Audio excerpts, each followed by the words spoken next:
Oh, I'm going to restart. Dang it. Yes, Richard, thank you. I'm going to restart, okay? Thanks.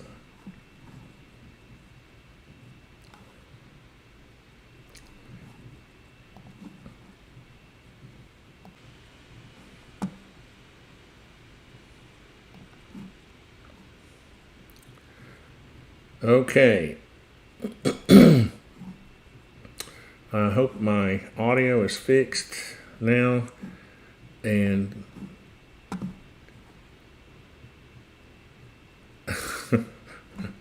let's see, let me fix the Hangout in case people want to join in again. I thought maybe if someone had questions.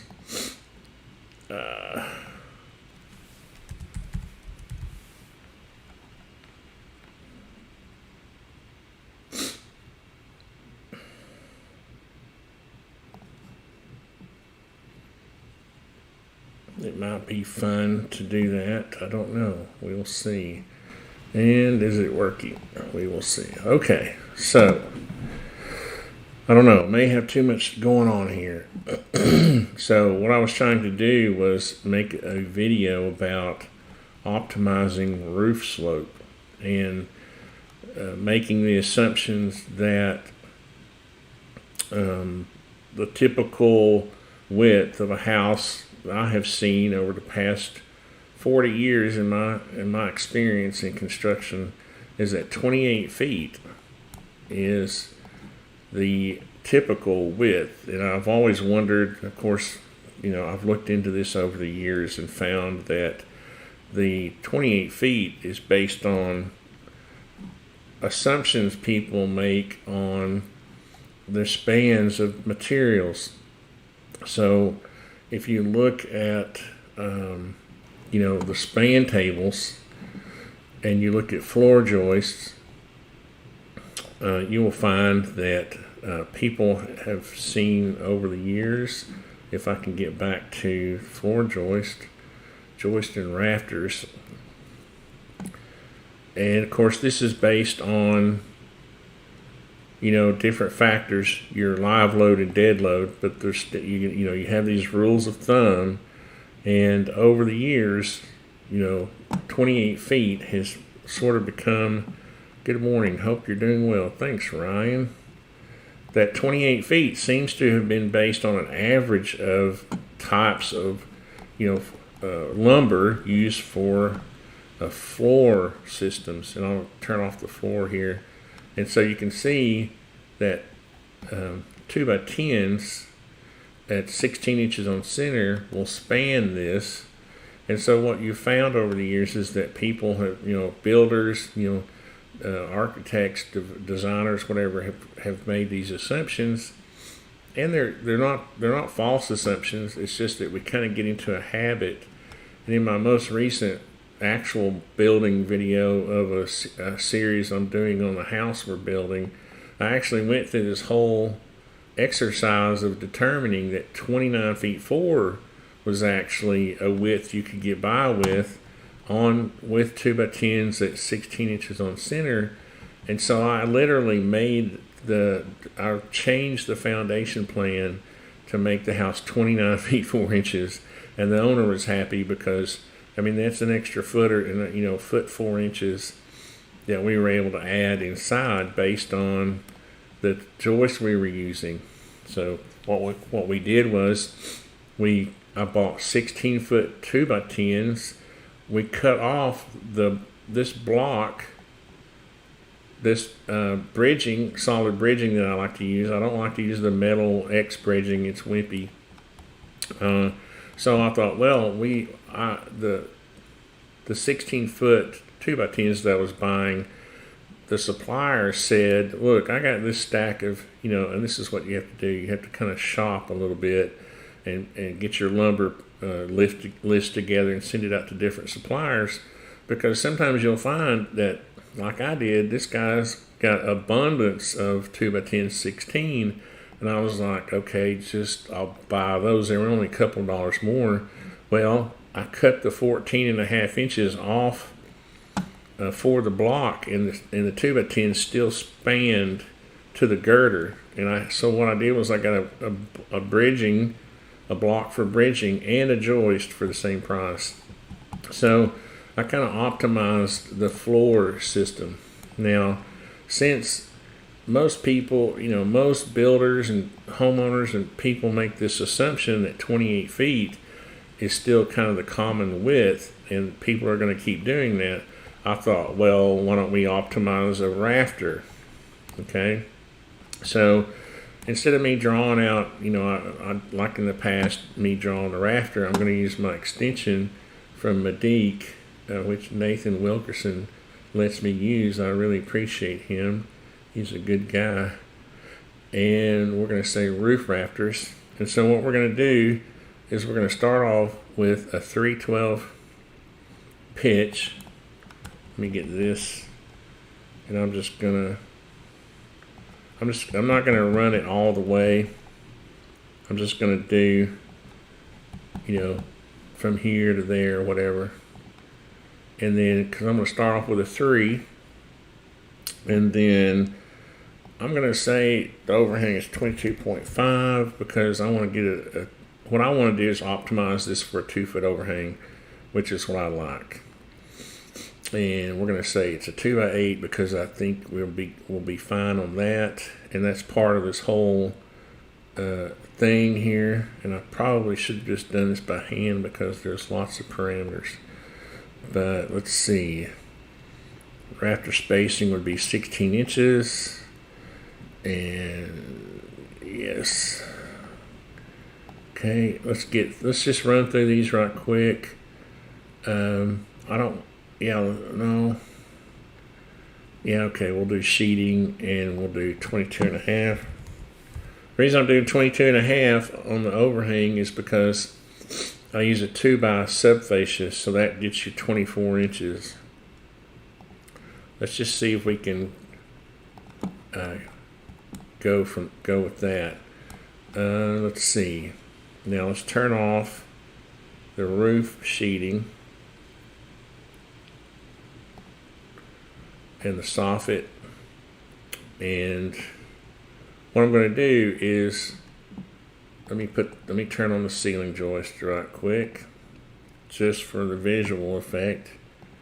Yes, update. I don't want people thinking I don't have ceiling joists. So you might say, well, what is that? What does that come to? Well, your rafter would be 16 foot 3 1/8. So we're already kind of over our 16 foot point, which is one thing I was hoping to do was stay within that. So let's just say, for the sake of argument right now, we're going to go to a 16-inch overhang, which will be 14.5. 14.5, because what I'm trying to do is optimize, and optimization might cause us to lose, and this is kind of the point of the video, is what do we have to give up to optimize our rafter length. So let's say you found a deal on 2x8 16 feet long. What would we have to do on a house 28 feet wide? There we go, 15.6. So what I'm going to do, I'm just going to take this rafter and just for the fun of it, I'm going to copy this over here, and let's just find a point. Let's just set it right here, even though that's not right. We're gonna use that as visually reminding us. And I'm going to cut that out, and then I'm going to paste it in place. All right, so there we go. If you were going to build a 1-story house, let me see if I've got any questions. A single 2x10 at 16 is almost $40 here. It's crazy. I know, but and that's kind of the point, John, is how do we optimize our floor system, right? You could say, well, a truss, how much is a truss going to be that spans 28 feet, right? So what you have to do is you have to look at that, and that's part, really what I'm trying to get to is planning, is really, this all boils down to the importance of planning and optimizing your materials based on current cost and function and design. Some people are going to say, you see, although I've already determined that for a 2x8, if you were able to find a stack of 2x8s, cheap somewhere, then and you had a 28-foot wide house, which is the most common width house, then you're going to have to go with a 312 pitch. And you might say, well, that looks like a mobile home. Well, yeah, it kind of does. That's kind of what a double wide, 40-foot long mobile home would look like. So you may say, well, I'm kind of an upper middle class guy. Let's go to one of the most common pitches in the States is a 412 pitch. That's the most common. You see spec houses, 412. So let's go over here and we'll take this roof, and thankfully I can edit this really quick. And I can make this a 412, and I can update that, and then I can go in and copy another rafter.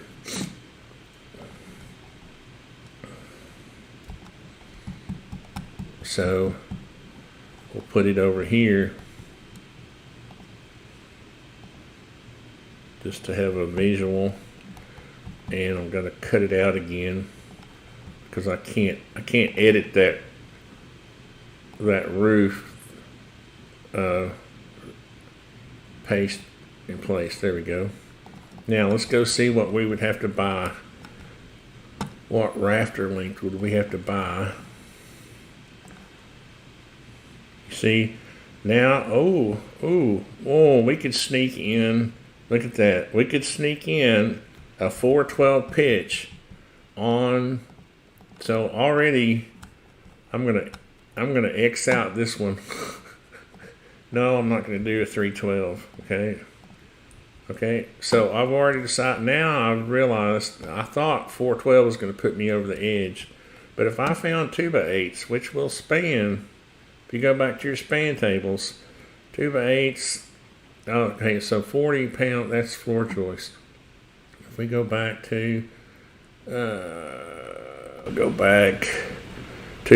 rafters, good thing I caught that I was on floor joist, and you look at 2x8s, you see 2x8s at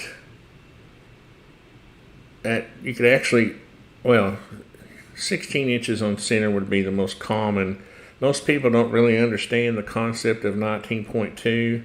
19.2 works on 8 feet, but it doesn't work on 4 feet.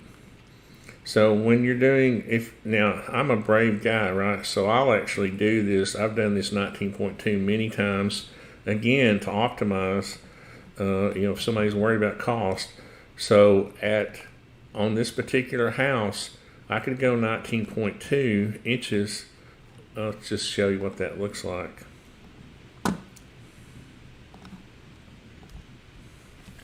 .2 times 30.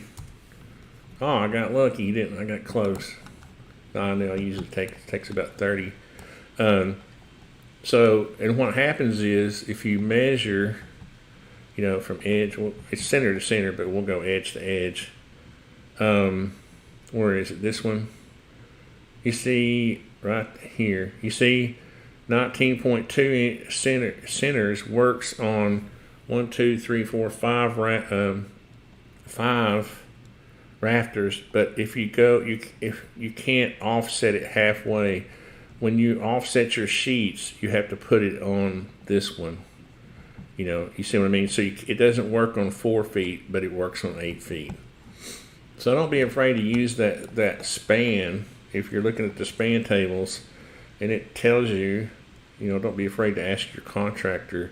If you're looking at the span tables and it says, oh, look, I can go 19.2.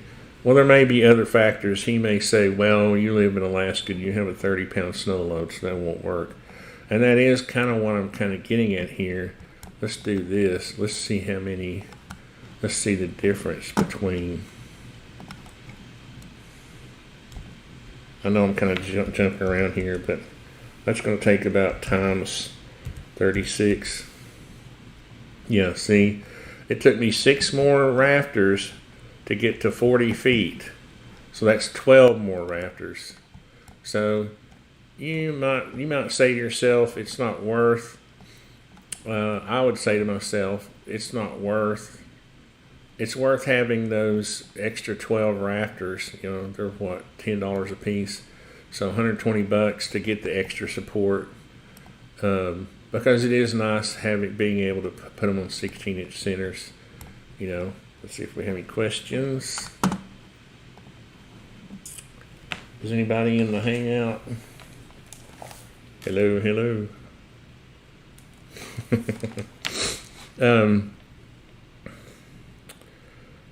Adeo, how do you pronounce your name? Adeo? Thanks from Brazil.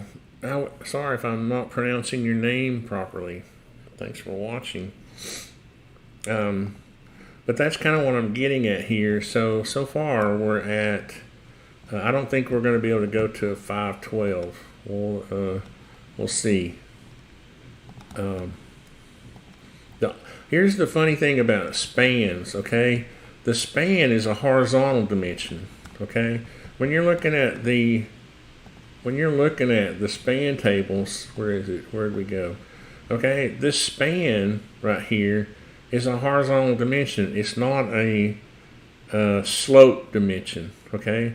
So the reason I'm bringing that up is because it doesn't, as long as your rafter length that you want to purchase will work, you want to make that pitch as steep as possible, right? Because the span is a horizontal dimension, not an angular, okay? So I've talked to homeowners before that thought the span, when I was talking about span, they thought I was talking about this length right here, basically the length of the rafter. It's not. So when you're planning out your roof pitch, that's something to take into account. So using my Medique roof extension, I'm going to go to a 5, and we'll see what happens here. Okay, we will take one of these, copy it over there.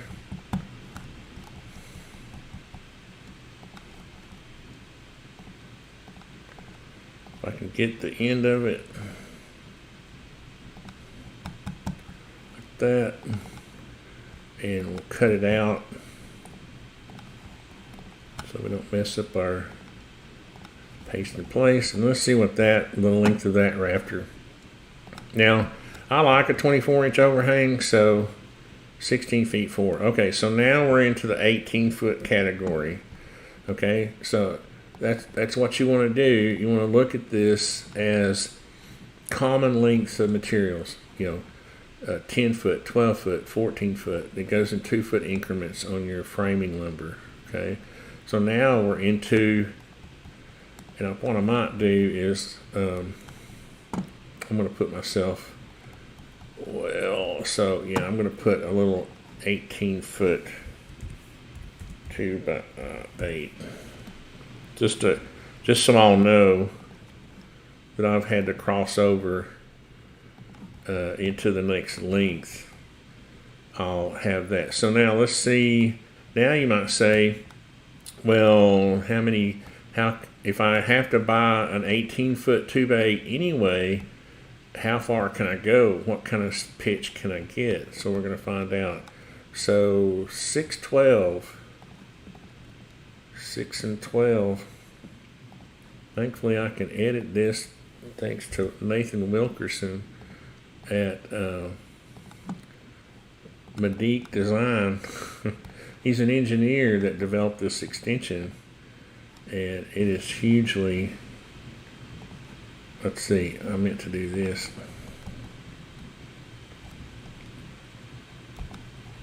Hugely helpful, because I used to draw these rafters by hand, and it was a pain. Oops, yeah, because I want to get out of this and paste it back. So let's see how long. Now, if I was doing this for my house, I would 16 foot 10. So we're still in the 18 foot category. Okay, so that's good. So you might say to yourself, why not? And in a minute, what we're going to do is go back, and I'm going to draw some sheets of OSB, and we're going to see how many courses of OSB, what is the optimal, length. Well, we can kind of already guess that from this. I know that it's going to take, four, it's going to take 4 rows and a 1 foot piece.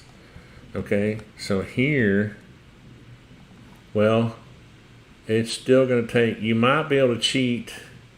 No, you wouldn't be able to cheat that. Four rows and a 4-inch piece.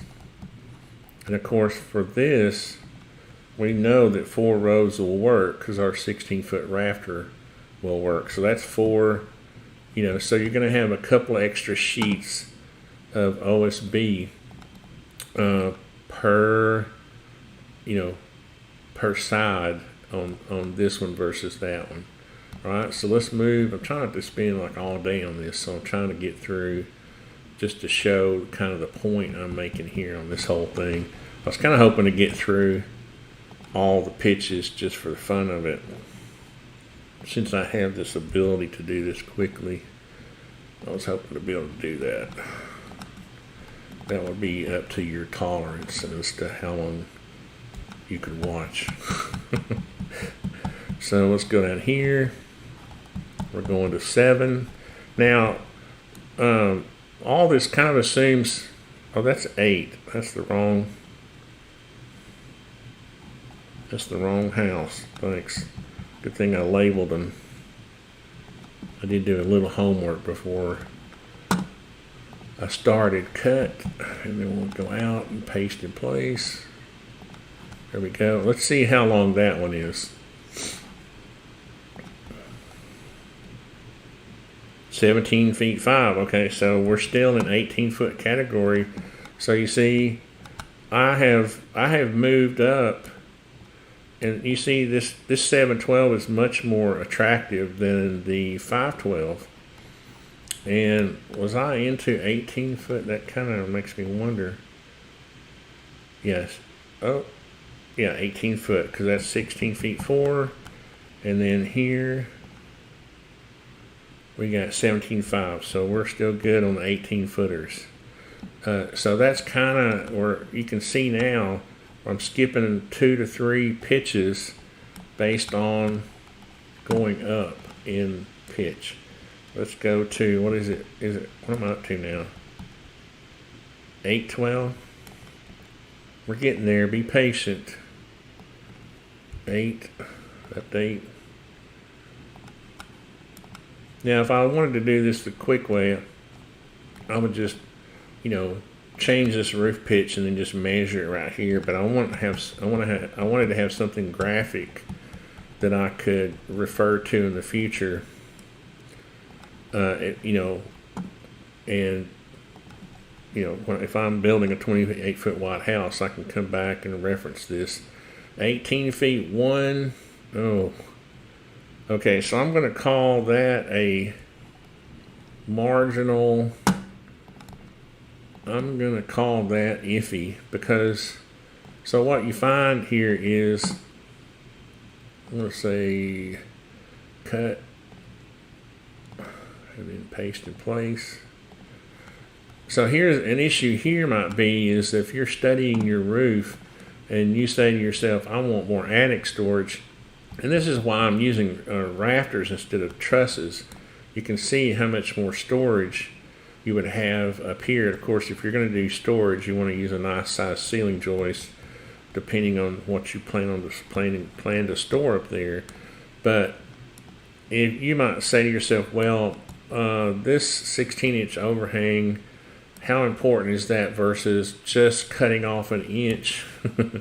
You know, do I cut off an inch of my overhang to get that extra storage? You know, that kind of thing. The other thing is you don't have to make it exact 7/12. You see, or 8/12. You could make it 7.5. Let's do that. We'll put a. That's one thing I didn't think of. I'm just using standard. The reason I'm using standard is because when you're talking to your contractor or your framer, you know, it's nice to be able to use common language for communication purposes. Okay, and that is one of the most difficult things you will find in construction, and it may seem odd, but yeah, it is. Communication is a big deal. Anyway, so what does that mean? Well, it means I forgot to cut that out of that group and then paste it back. So if we wanted to keep our 16-inch overhang, and you see, we still have 18. We still can use an 18-footer. So I'm going to leave that there as a reminder that you can do half. You know, you can do half slopes, and you could pick out any of these and kind of go with that kind of thing. I probably wouldn't recommend, you know, you could tell your framing contractor, I want to use, you know, I want to buy 18 footers and I want you to make the rafters as long as you can, you know, that kind of thing. Because obviously there's no, again, you see, there's no penalty. There's no penalty for the slope. Okay. Now below a 312, I think rafters are considered low slope rafters. So if you're looking at your span tables, you do need to pay attention to. There used to be a category, and there still is, for low slope rafters. I think it's below 312. So the important thing there is the new job here is good. Late shift. Oh no. When you change rafter to 19.2, would you also change stud spacing? That's a good idea. It's a good question, John, because I keep, except for 24-inch spacing, let's say I'm using roof trusses and my roof trusses will go 24 inches. I don't do that. I keep my walls at 16. But if I go 19.2 or 16, I do stack my rafters over my studs. Yes, you could do that. It's a good question. And it's a good idea because, well, hold on. No. You see, you brought up a whole issue, a whole other issue. The strength axis of OSB is vertical. Okay. See, now you're going to get me off on a tangent. Okay, which is one of my tangents. Which way am I going? Which way is this? That's 9. So that would be 48 by 96. And then it's ½ inch thick. Well, it's 7/16, but whatever. I'll make that a group. Okay, so oopsie, dadgummit, I turned it the wrong way. Anyway, okay. Well, I'll leave it here for a second. Okay, the strength here's the issue on your OSB, your sheeting. Is that 8 feet? Yeah, I must have started the layout from the other end. But let's move this to, just a common stud here.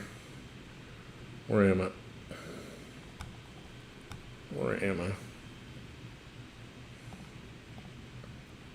Okay, we're going to move it 3/4 that way. Okay, you see 8 foot. 19.2 works on 8 feet, but it doesn't work on 4 feet. Okay, so you would have to lay your OSB down. And this is one thing. This is one of my pet peeves. There's no reason at all to lay your sheeting down horizontal on an 8-foot wall. Okay, the whole point to OSB is that, and I'll fix this. 90 degree, and I have a video specifically on this. Let me set this up here where it's supposed to be. Okay, so the whole point to your OSB is that it is structural sheeting. Okay, so see, you got me off on a tangent. Are you still here, John? I hope you're still here because you got me off on a tangent. The strength axis on your OSB is vertical. Okay, and people argue about this all day long, but all you have to do is call Georgia Pacific or whoever is manufacturing it, and they will tell you that there is a nailing pattern that must be followed on your sheeting. Okay, it's on your joints. It's 6 inches, and in the field, you can get by with 12, but we use 8. Okay, 6 and 8, and you have to follow. If this is a shear wall, if for some reason you're doing it for shear wall application, it's closer. It might be 3 and 6, okay? But all the edges of OSB have to be nailed, okay? Guess what that means? That means if you lay it horizontally, and we're going to do that, we're going to turn it back.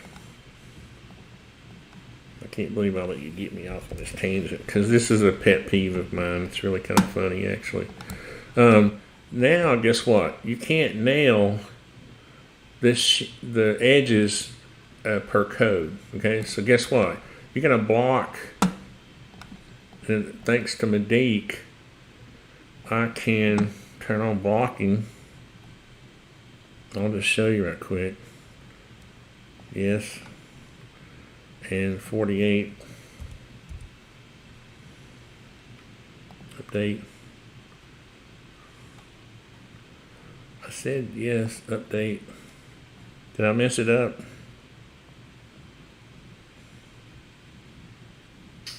Blocking, yes. Update, close. What did I do? Sometimes I'll screw up. If I screw around with the wall too much. Anyway, you got to put blocking. Maybe it's this other. Is it this other wall that'll work? No, that one's exploded. Anyway, see what kind of tangent you got me on? You're going to block between your studs just to be able to nail this. Now, if you're out in a rural area and there's no building inspector, he's not going to catch that. But the reason you don't want to use 19.2 on your stud walls is because if you turn this the way it's supposed to be, 19.2 only works on 8 feet. It doesn't work on 4 feet. So I hope that makes sense. And I'm not fussing about this. I'm just saying that I literally had arguments with framing contractors who are like young millennial types who go out and the first thing you see them do is lay their sheeting horizontally, and they just want to stack it, right? What they'll do is they'll put it, they'll offset the joints, they'll stagger the joints, and they'll say, look at me, I staggered the joints. Isn't that cool? I'm saying, no, guess what? Your joints are unblocked.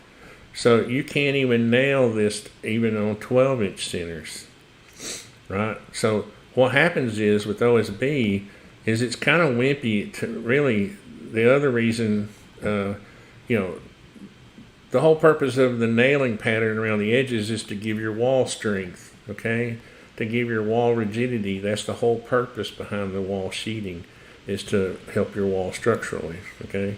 So, but the problem with OSB is it's so thin, it's only 7/16, that it tends to be wobbly. Like this piece may stick out at the top, and this one may be bowed in. So when you go to put your siding on your house, you may have uneven, the sheeting may not even be even, right? So it needs to be nailed at least every 8 inches, just for the sake of your siding. You want a good flat wall, okay? So putting your studs on 19.2 inch centers is not a good idea, unless you're going to run your seating horizontally, and you're going to block. You're going to put blocking, and that kind of defeats having to do all that blocking is very labor intense. So that kind of defeats the purpose of trying to optimize you've optimized the stud spacing, but you haven't, if you include the labor, you haven't really optimized it. You've kind of shot yourself in the foot. So anyway, where am I? John, I'm going to get you because you got me off on a tangent. 912.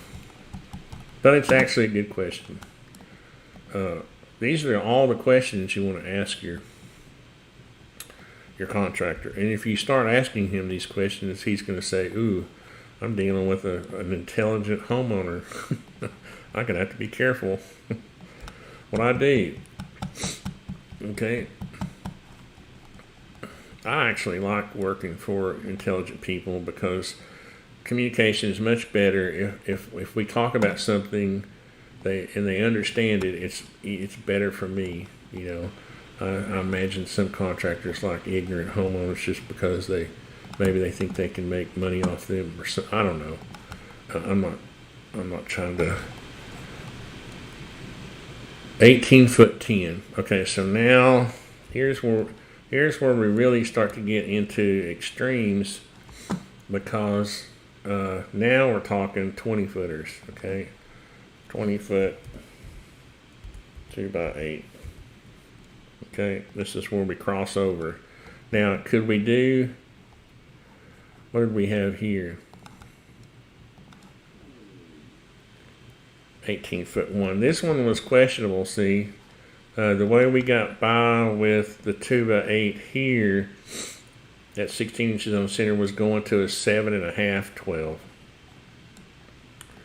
I wish I had, I'm going to go ahead and put 7.5 12 so I'll remember this in the future.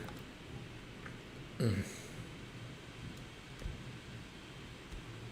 I lock that? I'm just going to put it right there. I don't have a wall to put it on. So now, let's see what, 10 12. So we only have a few more pitches here to go. And I want to bring up a couple of issues, but you can see we're starting to get some real clearance here, and that's one of the things I'm going to talk about for, what is that right there, 9 feet 5. So you've got 9 feet on the 8 12. Was that the 8 or the 9 12? 10, yeah, that was the 9 12. So we want to do 10 12. 10 12. Update. Close. And thanks again to Nathan Wilkerson for letting me use his roof extension, because it made this kind of possible, really. Cut. Paste. Alright, so here we go. We're going to measure this one. This rafter would be 19/8, so we can still use a 20 footer. Now the next pitch, honestly, I've never in 40 years built a 11-12 roof pitch. For some reason, in construction, when we're building homes, residential construction, you normally would go from a 10 to a 12. If a homeowner wanted a little steeper roof pitch, you wouldn't even mention the 11-12. But let's just see, just for the fun of it, what does that mean as far as rafter selection. We'll say 11. It just seems funny even typing it for some reason. And we're going to copy this. And we're going to go down, way down here. Put it here. And let's cut it out first. Oops. Then we'll paste it back. I hope I didn't lose it. Yeah, there we go.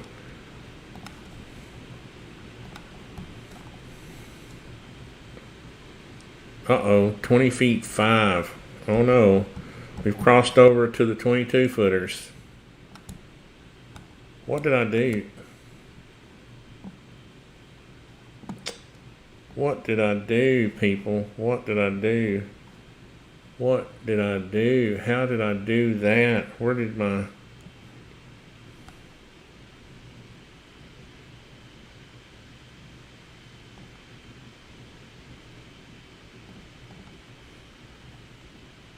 What in the world?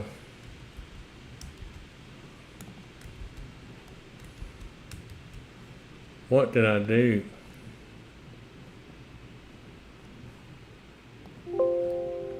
Did you all just witness what happened?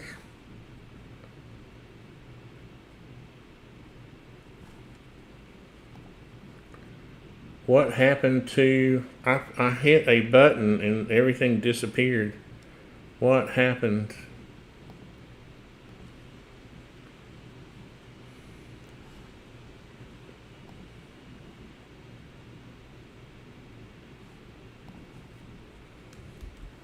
Are you kidding me? Are you kidding me?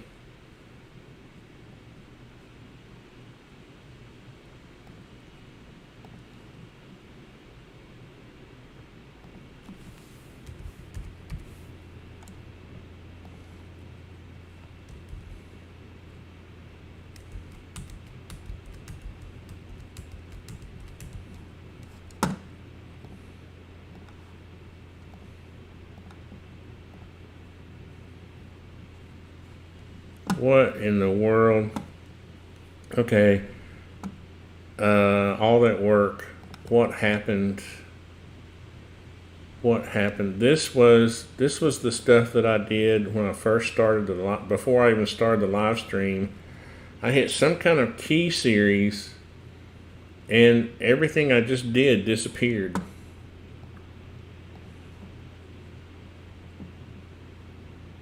Do I have a backup file? I may have just ruined my entire live stream.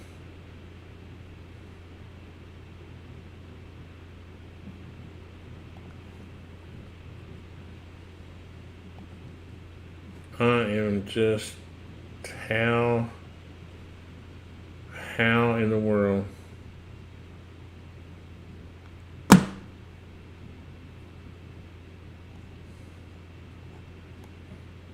What in the world?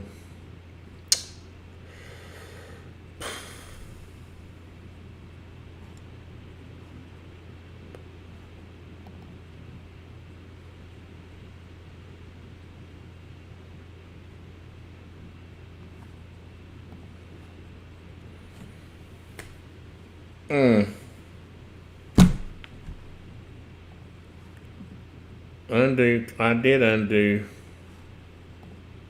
What? My hand tripped over the edge of the keyboard, and I do not know. How could you take a drawing? How could you undo everything that you just did for an hour and a half? I'm hitting the undo button and nothing is happening, and everything is gone. I had, oh man. I'm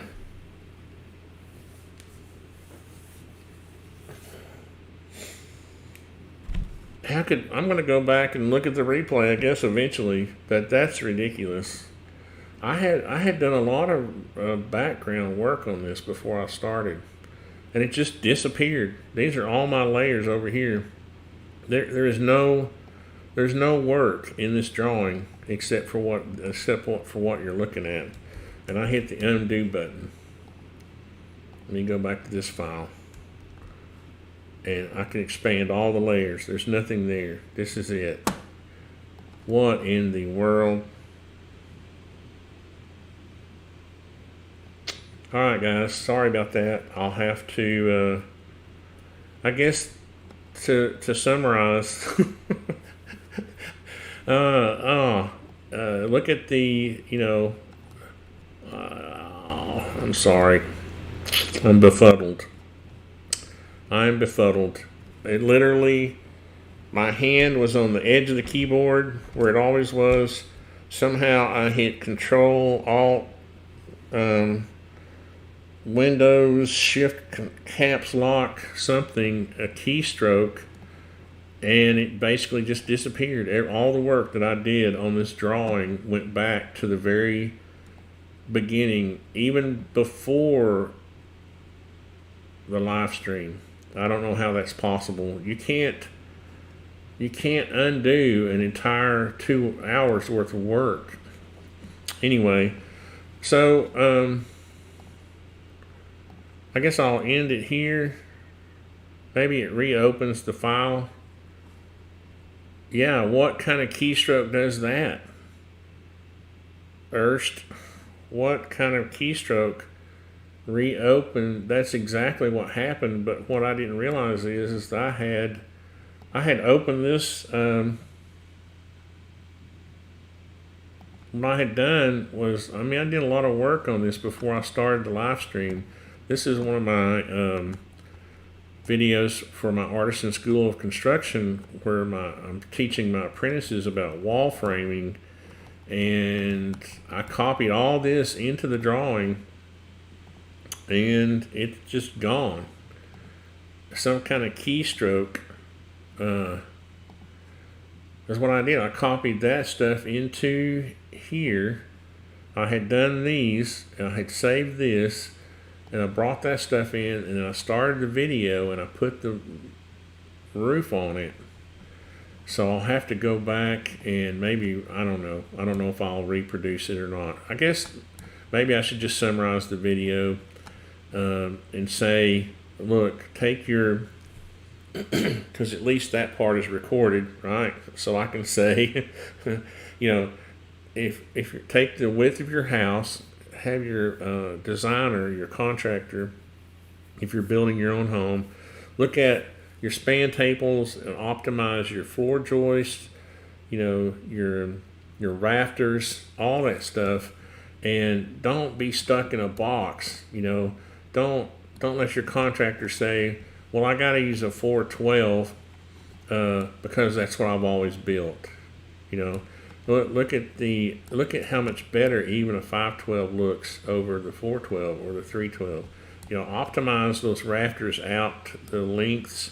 Have him tell you why he's using this rule of thumb that he's using, and you say, look, I'm willing to pay whatever it is. I got to buy extra length of rafters. The rafters are $5 extra a piece. There's 30 of them. That's 150 times 2. That's $300. I'll pay the extra 500, whatever it is, to get this thing. Or if you're going in reverse, if you're saying I want to save some money, and I don't mind the look of a 412 over a 512, or I don't even mind that double wide look because I'm trying to save money and my house is out in a cow pasture and I don't care what it looks like. That's the conversation. The planning and the optimizing and the prioritizing the difference between design, cost, and function. And what I was going to say when I got to this 1212 was this pitch here is typically what we would use if we were going to put dormers and have living space upstairs. But then you have to use a floor joist instead of a ceiling joist, and that's kind of what I was going to get into before I was so rudely interrupted by my, can you set it up to automatically save? Well, that's what I was looking for. If you noticed, I was looking for the backup file. And so what I was trying to do is end the video that I was trying to make with all the assumptions I was making and the advice I was trying to give.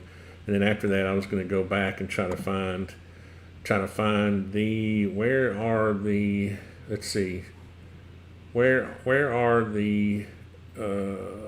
preferences.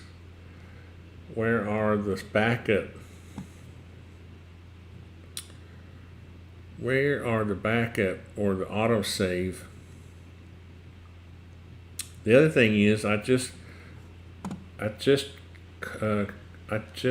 transferred to or changed over to SketchUp 2021, and I'm not sure if I've actually set the is that, you see, I gotta find out where that is. I haven't changed it in so long. Model info, that's model info. I gotta find out where the temporary files are kept.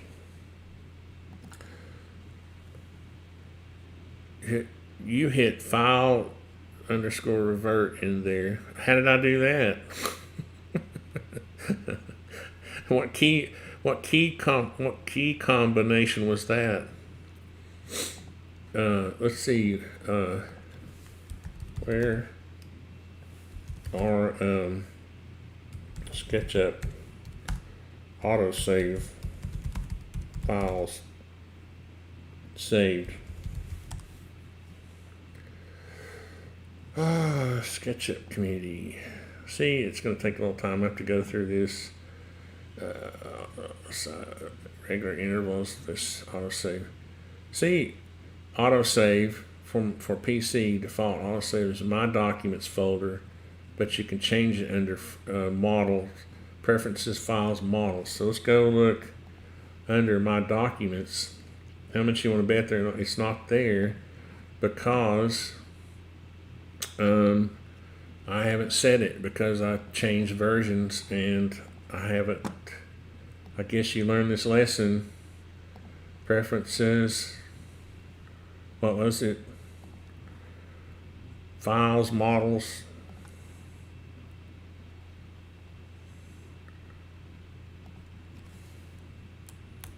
Oh, the stupid OneDrive. Golly. Man. Well, I better not say stupid. It might be there, huh? This OneDrive thing was driving me crazy for a while because... Oh, let's see. Here are some backup files. But let's see, let's put this on date. Today is what, 4? There aren't any files in here under that 424.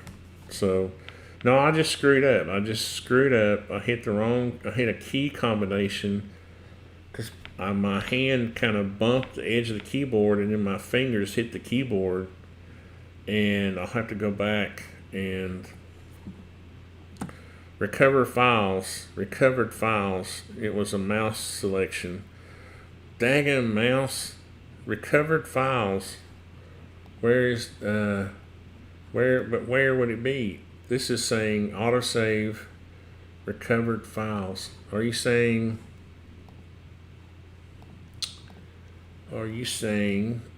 under recovered files? I don't see.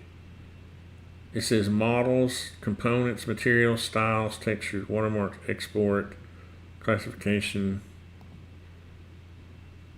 You see, it says autosave every 5 minutes. So where?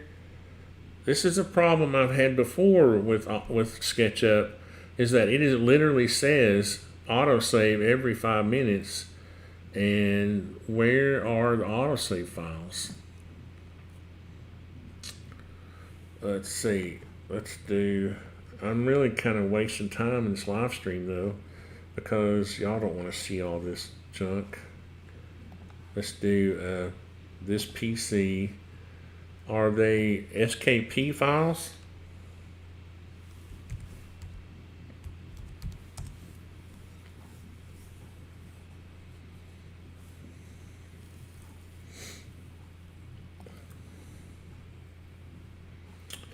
It should be autosave, and it is an SKP file. My documents folder. Profile, Max, stupid Max. File name. If so, there'd be autosave. Okay, let's go back and check our search. And I've got 1 million SKP files. Well, you know what, I should have, let me stop that, because it should just be on, it should just be C. Let's go back to this PC and see, and search that, so it won't take all day. There we go. And so it should be an auto save. It should have the word auto save. How much you want to bet there? Well, here we go. Auto save. There are some auto saves in here, so let me see. There should be one, but see, this is kind of a complaint I have with I've had this similar thing happen maybe a year ago, and I could not find the autosave. There were no, it's like it never got invoked somehow. Recovered files, plural, I'm looking. So I ruined my live stream and my video. It's not going to be there. I'll have to go back and edit this live stream later to X out all this stuff.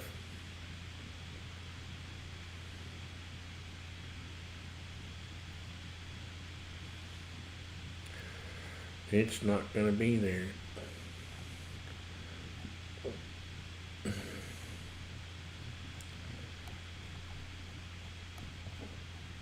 Let's do date.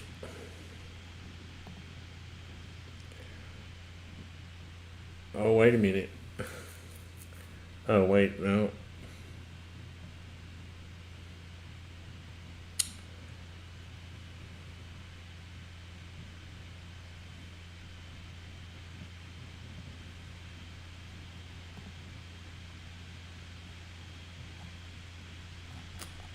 Well, I screwed that up. Anyway, thanks for watching, guys. It looked like you cut something in it, then pasted. Have you tried hitting? Yeah, I tried hitting undo 20 times, and there was nothing. The problem is it went from all the work I had done to it's literally like it opened the file back to zero. Somehow I closed the file and reopened it in an instant, because this is the work I did before I started the live stream. But even before that, I had brought that framed house in so I could put the roof system over it. It was right here. I had done all that work before I started the live stream, and now I only have the video. I'll have to go back and edit it when it's processed and go from there. But I'm just very disappointed in myself, because anyway, now I'm just wasting time. But thank you for watching, and maybe I can salvage something out of this. I'll have to go back and download this and probably edit it. But anyway, thanks for watching, guys. I appreciate it.